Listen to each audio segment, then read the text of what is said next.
dan salam kita peruntukkan buat Nabi kita Muhammad sallallahu alaihi wasallam. Allahumma shalli ala Muhammad wa ala alihi wa sahbihi ajma'in.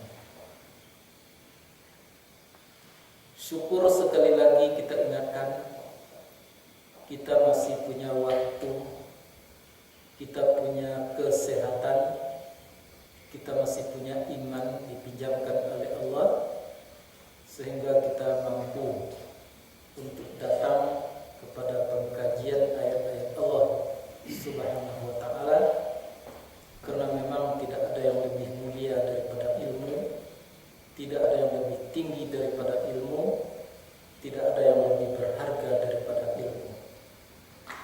Maka untuk itulah ilmu tentang Al-Quran itu adalah tentu sangat menjamin terhadap kebenaran yang diakui oleh Allah Subhanahu wa ta'ala dan Rasulnya.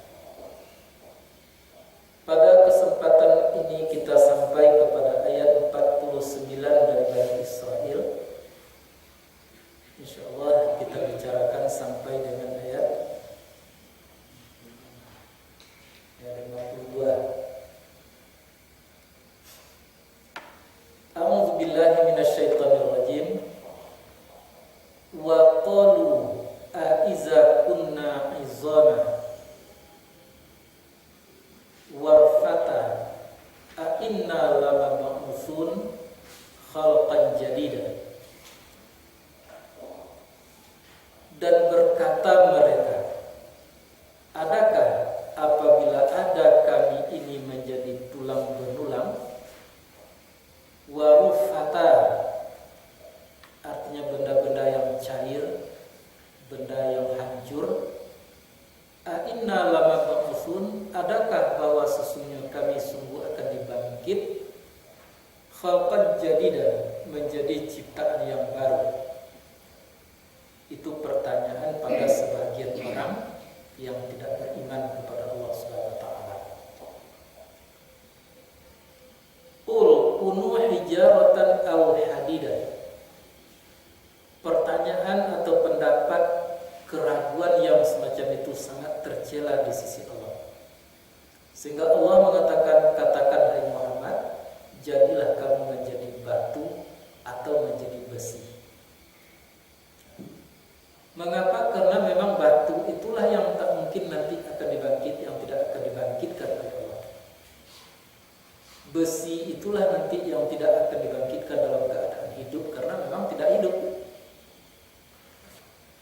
Aw khalqan mimma yakburu fi sudurikum, atau menjadi ciptaan daripada apa yang tidak mungkin di dalam dada kamu.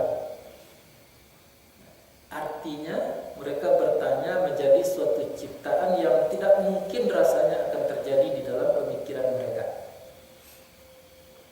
Fasayaquluna may yu'iduna, maka nanti berkata mereka, siapakah yang akan mengembalikan kami? Tuh, mereka bertanya, siapa yang akan mengembalikan kami, membangkit kami nanti? Qulil ladzi fatarakum awwala marrah. Katakanlah Muhammad, yang akan membangkit kamu itu nanti ialah orang yang telah menciptakan kamu pada awal pertama. Jadi siapa yang menciptakan kamu, itulah nanti yang akan membangkit. Fasayunriduna ilaika ru'usahum, maka menggeleng-gelengkan mereka kepada engkau akan kepala mereka. Maksudnya mereka heran, masa ia bisa terjadi hidup kembali. Wa yaquluna mata huwa, dan mereka pun berkata, kapan dianya itu akan terjadi, berbangkit itu.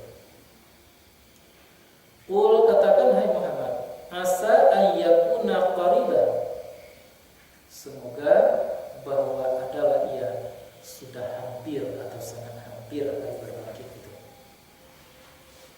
Yauma yad'ukum, pada hari itu menyeru Allah akan kamu. Fatastajibuna, maka memperkenankan kamu akan seru Allah itu, bihamdihi, dengan memujinya Allah. Wa tazunnuna illa bistum illa qalila, dan kamu menduga, merasakan, mengira bahwa tetap kamu di dalam kubur itu, di dunia itu, illa qalila, kecuali hanya sebentar saja. Dalam kubur kamu merasakan sebentar saja. Nah, sampai situ maka benar Allah dengan segala firman-Nya.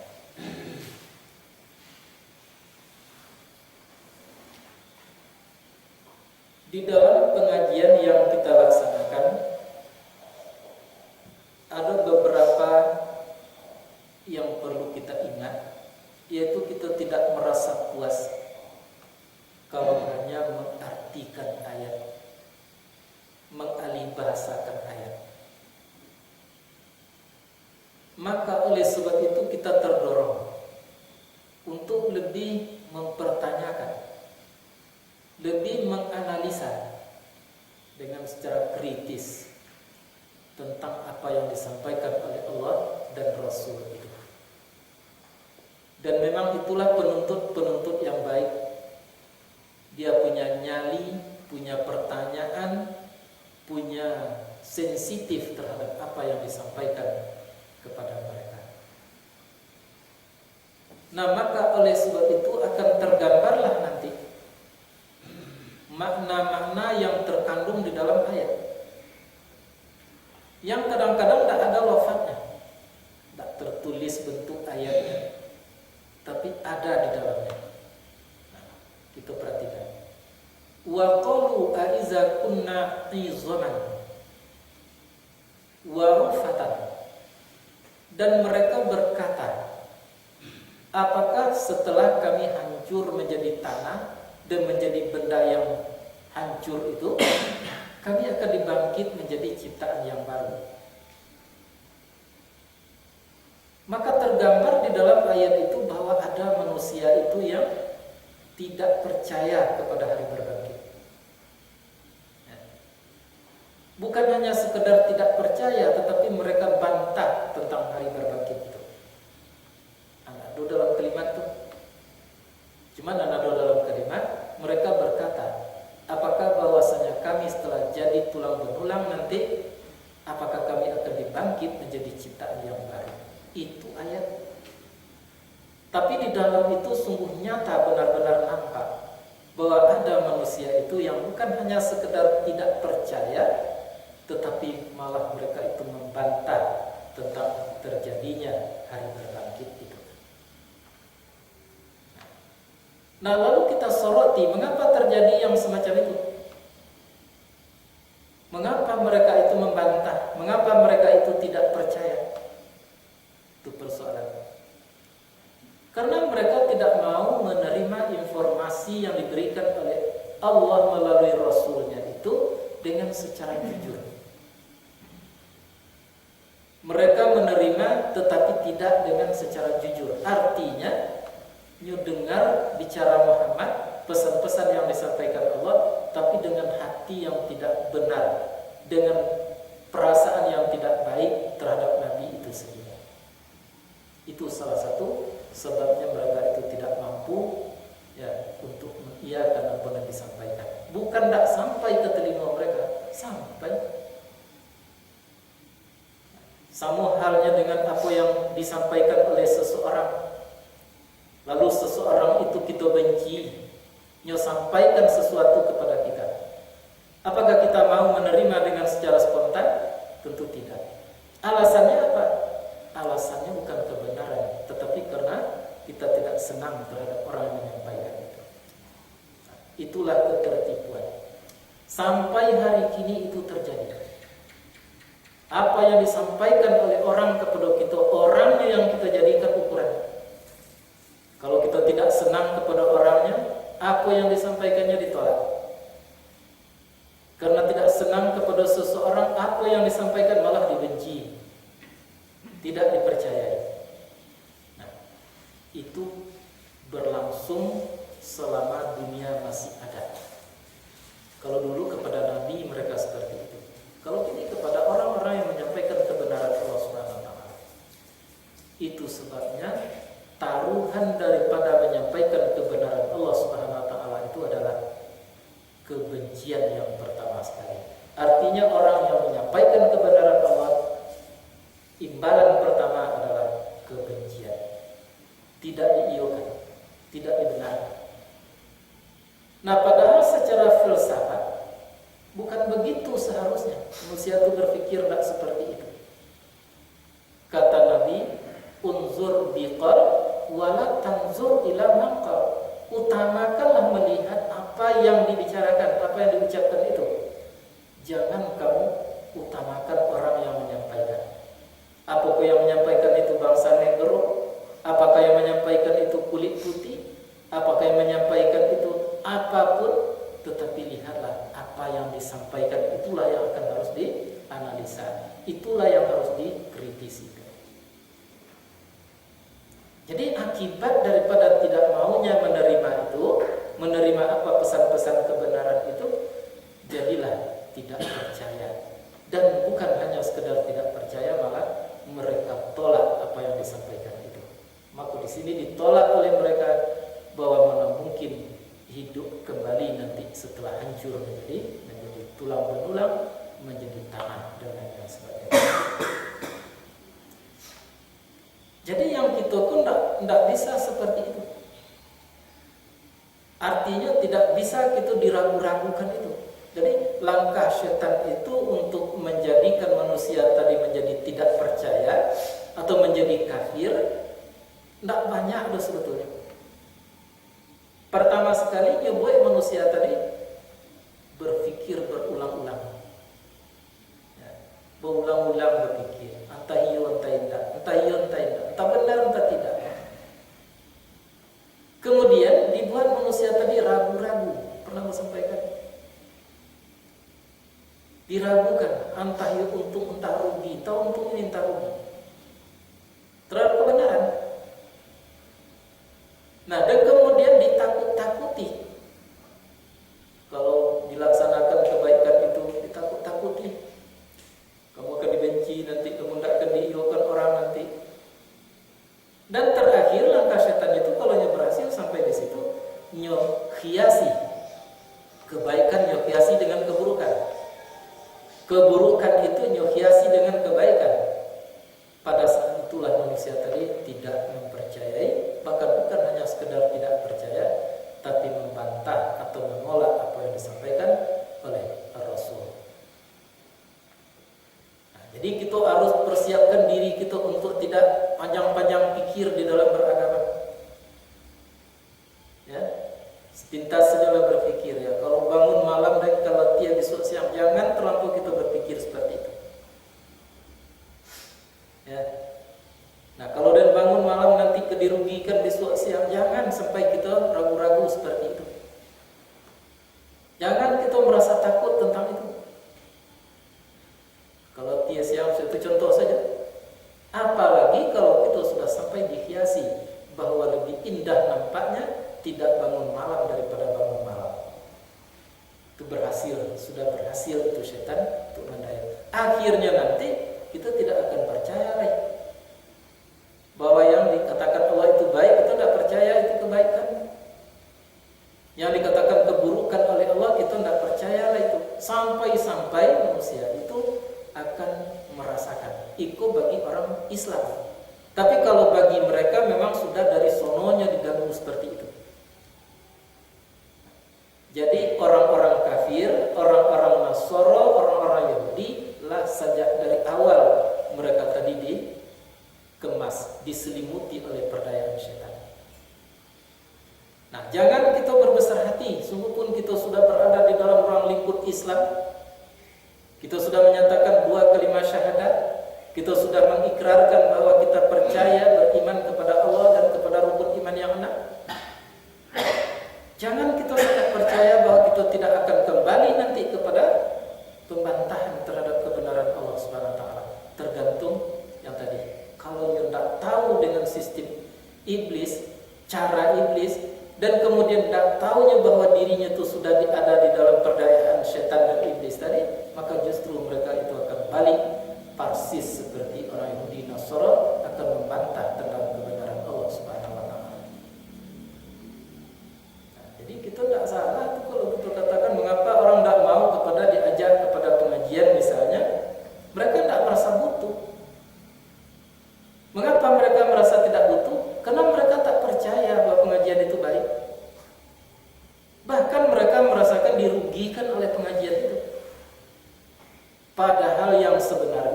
tidak ada cahaya selain daripada ilmu pengetahuan.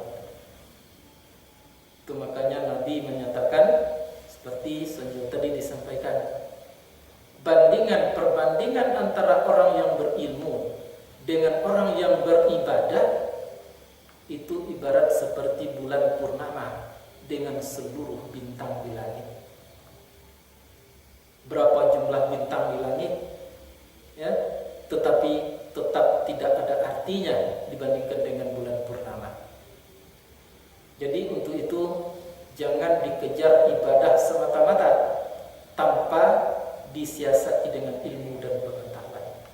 Tetapi carilah kedua-duanya. Namun ilmulah yang sangat menentukan nanti tentang ibadah yang dilakukan.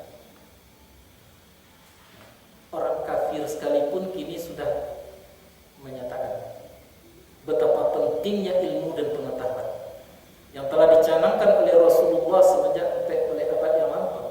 Utlubul ilma minal mahdi ilal lahdi. Tuntut ilmu dari buayan sampai ke lubang lahat. Dengan kata lain, tidak boleh berhenti untuk menuntut ilmu pengetahuan. Kini terbukti oleh orang barat bahwa ada suatu universitas di Amerika menyatakan orang kalau sudah mendapat suatu keahlian lalu dia berhenti untuk mengembangkan, menyiasati ilmu pengetahuannya, maka separuh dari ilmu yang telah mereka miliki itu akan menjadi salah. Nah, mengapa? Karena ilmu pengetahuan itu sifatnya adalah berkembang. Islam pun seperti itu. Ilmu dalam Islam itu berkembang kecuali yang telah ditetapkan oleh Allah dan Rasul. Misal kalau sholat isya itu 4 rakaat hanya Nabi, tidak bisa itu lagi dikembangkan. Nanti kan jadi sholat tadi pada suatu waktu nanti 5 rakaat, atau nanti akan menjadi sholat isya itu 3 rakaat. Itu tidak bisa tuh lagi, sebab sudah ditetapkan ukurannya, sudah ditetapkan oleh Allah dan Rasul. Tapi selain daripada yang telah ditetapkan itu berkembang itu. Artinya pemahaman manusia tentang agama itu akan berkembang. Dulu pernah contohkan, wa may ya'mal mithqala dzarratin khairan yara. Kata-kata zarrah di situ zaman dahulu orang memahami itu adalah debu. Ya, debu. Kemudian orang tua-tua kita berkembang pemahamannya dari debu menjadi bijo. Bukan biji, tapi bijo. Biji itu dengan bijo berlain. Kalau ada di tangan kita padi, itu namanya bijo. Tapi yang ada di dalamnya, benih yang ada di dalamnya tadi sangat halus tuh, itulah biji. Nah, bijo, yang tadi biji. Itu. Nah, dan kemudian berkembang ilmu pengetahuan. Arti zarrah bukan biji lah, bijo lah, tetapi artinya adalah atom. Nah, akhirnya berkembang ilmu pengetahuan. Akhirnya juga berkembang.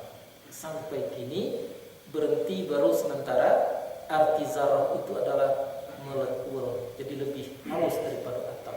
Nanti pada suatu saat nanti tidak tertutup kemungkinan arti zarrah akan berubah lagi sesuai dengan perkembangan ilmu dan pengetahuan manusia. Jadi kalau ada kata ada orang yang memahami bijobayan misalnya yang zarrah itu sampai kini lah salah. Tapi orang yang memahami bahasa itu benar itu. Mengapa? Karena ilmunya hanya sampai situ. Itu kinilah ada ilmu canggih mengatakan bijobayan juga yang zarrah tadi salah. Itu makanya kalau berhenti memproses diri dalam mengilmui, ya, maka jadilah separuh dari ilmu itu akan jadi salah. Orang Amerika yang mengatakan seperti itu. Kalau kita dikatakan oleh Nabi, utlubul ilma minal mahdi ilal lahdi. Tuntut ilmu dari buayan sampai ke lubang lahat. Tidak boleh berhenti. Siasati, pertanyakan, pikirkan, ya, tentang apa yang telah disampaikan oleh Allah Subhanahu wa Ta'ala. Jadi kalau begitu boleh dipikirkan, memang boleh dipikirkan. Sebab istilah mengakali, memikirkan itu selalu akan berbentuk fi'il itu di dalam Al-Quran dan hadis. Ya, dalam Quran itu tidak akan pernah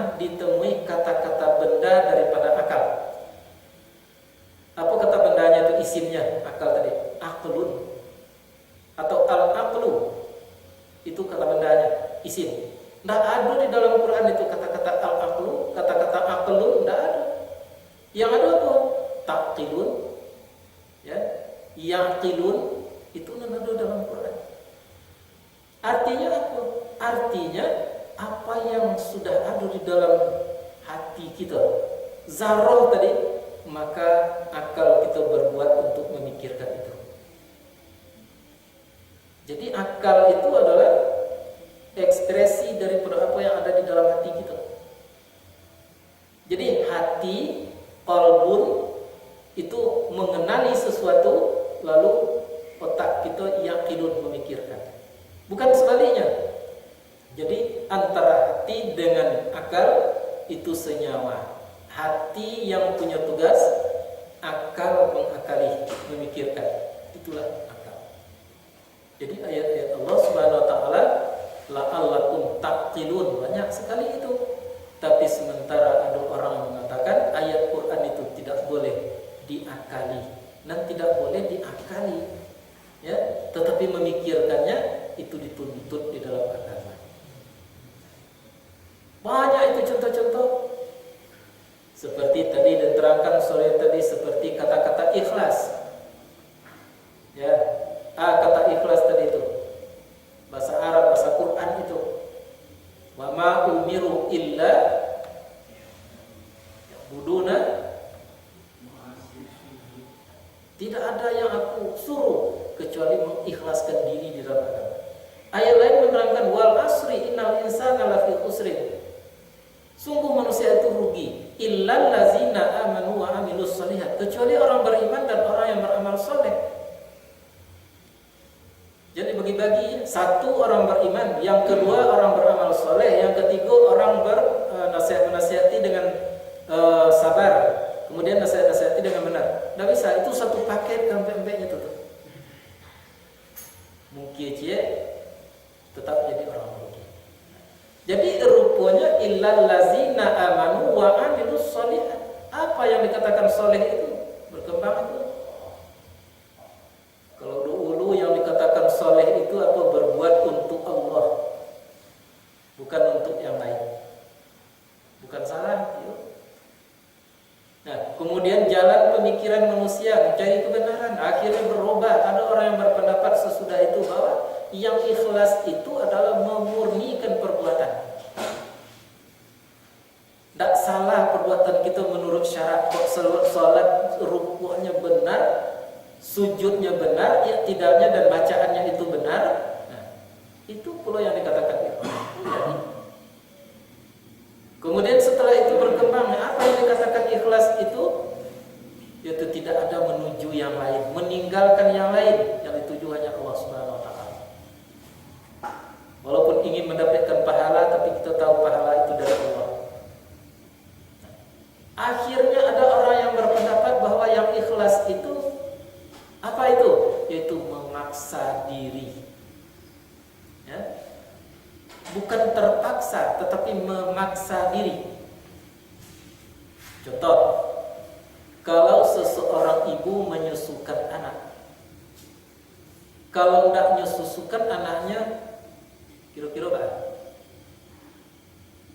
Kok dalam konteks normal ya, bukan ibu-ibu yang kita cari dalam TV itu nambah bungkui anak aja karung aja plastik ya, bukan ibu-ibu itu, ibu-ibu yang baik maksudnya. Kalau tidak menyusukan anaknya, resahnya, pikirannya tidak senang. Terlambat saja menyusukan anaknya, perasaannya tadi akan menjadi terganggu. Jadi seolah-olahnya dipaksa untuk menyusukan anaknya. Yang memaksa siapa? Hatinya sendiri, kasih sayangnya sendiri yang memaksanya untuk menyusukan diri. Itulah ikhlas. Jadi kalau ada seorang ibu menyusukan anaknya karena harap balik bunuh nanti, itu tidak ikhlas. Apalagi kalau ada seseorang ibu menyusukan anaknya supaya dapat hadiah dari bapaknya misalnya, itu tidak ikhlas. Jadi yang ikhlas itu pemaksaan. Jadi dipaksa dirinya itu, badannya itu oleh dirinya, oleh hatinya sendiri untuk melakukan sesuatu. Itu namanya adalah ikhlas. Contoh lain, Abu pernah sin tepung terandam. Bukan berkhutbah, bukan khutbah.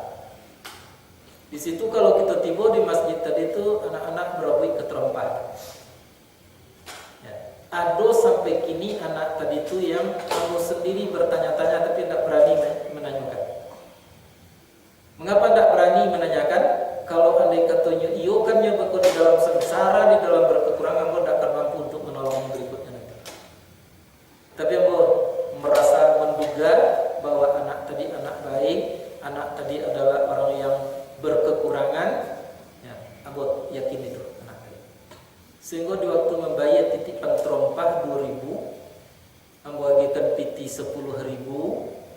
Jadinya karena dorongan sayang awak tadi kayaknya kita tidak mau mengambil kembaliannya. Jadi 2.000 bayi terompah, yang 8.000 ambil sajalah. Mengapa kita berbuat ambil sajalah yang 8.000? Karena didorong, dipaksa oleh hati kita sendiri, dan hati kita merasa ibu ini. Itulah ikhlas. Nah kemudian bisa berubah lain, bisa apa? Kita melakukan apa yang dituntut oleh Allah dan Rasulnya itu dengan rasa butuh. Bisa berubah. Jadi kita melakukan pengajian seperti ini karena kita merasa butuh. Sehingga apapun resikonya, apapun tantangannya, itu akan terima. Itu ikhlas. Jadi pengertian ikhlas itu tidak aku doa, kita ikhlas berbuat untuk Allah. Ini dah mulai berbuat untuk Allah. Itu karena ada Allah kita beramal. Ya, kalau ada kata taat kita beramal, Allah tidak akan berubah. Betapa besarnya Allah. Kalau durhaka manusia, jin dan setan lagi benar durhaka, Allah tidak akan berkurang kebesarannya. Jadi sesungguhnya berbuat untuk Allah, ya, berubah. Jadi bukan salah itu, tapi pendapat yang dulu itu masih benar bagi mereka. Dan itu kini tidak mulai dipasang seperti itu pengertian ikhlas. Nah, jadi kalau ada orang yang tidak mengatur jalan akal dalam beragama, tetapi memperturutkan jalan akalnya di dalam agama, itulah yang salah. Ya, diakali saja Al-Quran tanpa ada dasarnya, tanpa dibimbing oleh ilmu tadi, maka itulah yang tidak benar. Kemudian kalau ada orang yang menutupi akal kepada Al-Quran, itu pun lebih salah, sehingga agama nanti tidak akan berkembang.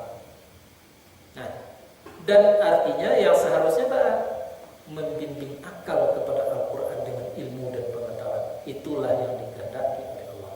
Banyak sekali itu. La'allakum taqilun, la'allakum tafakkarun.